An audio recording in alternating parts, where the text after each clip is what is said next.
Сөзін Алматы жаңға жайлы қала деп бастаған Есімов, өткен жылы тұрғын үймен қамтамасыз ету үшін 1.300.000 шаршы метр пәтер салынғанын айтты. Сүрілетін ескі үйлердің тұрғындары жаңа пәтерге көшірілсе, 3.000 адам қоныстану үшін тағы 27 үй беріледі деді әкім. 270 троллейбусов и трамваев.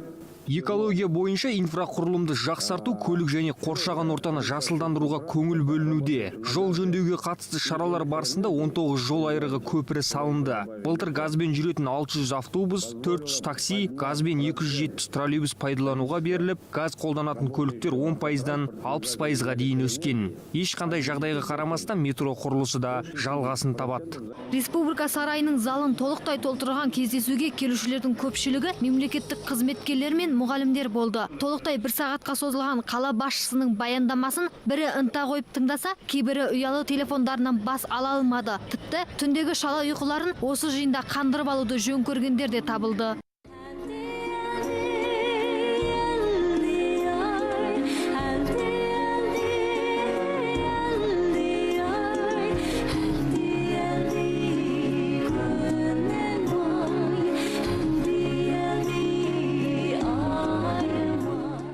Әкімнің есептік баяндамасынан кейін кездесу сұрақ-жауап форматымен жалғасты. Жауап беру кезінде Есімов Наурызбай ауданы құрамына енген Шұғыла ауылы тұрғындары далада қалмайтынын жеткізді. Сондай-ақ Алатау ауданында орналасқан арнайы халыққа қызмет көрсету орталығының аздық етіп отырғанын, сол себепті Құлжа тас жолы бойына тағы бір халыққа қызмет көрсету орталығы құрылатынын атап өтті. В 2011 году город проводил Азиаду. В 2017 году планируется проведение Азиады. Не слишком много расходов для одного города, тем более в условиях кризиса. Ваше мнение? Мы отремонтировали наши самые крупные, знаковые, не только для Алматы, может быть, для страны, спортивные объекты. Это центральный стадион, дворец имени Балуан Шолаха, Медео, который находится в муниципальной собственности, Шамбулак, которому тоже со стороны государства была оказана поддержка. 4 самых знаковых объекта. Разве от этого стало плохо?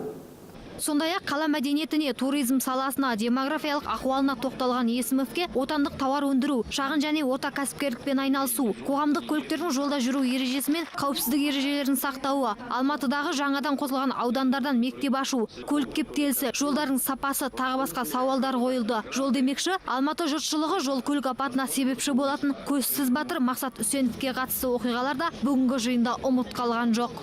Второй раз его поймали.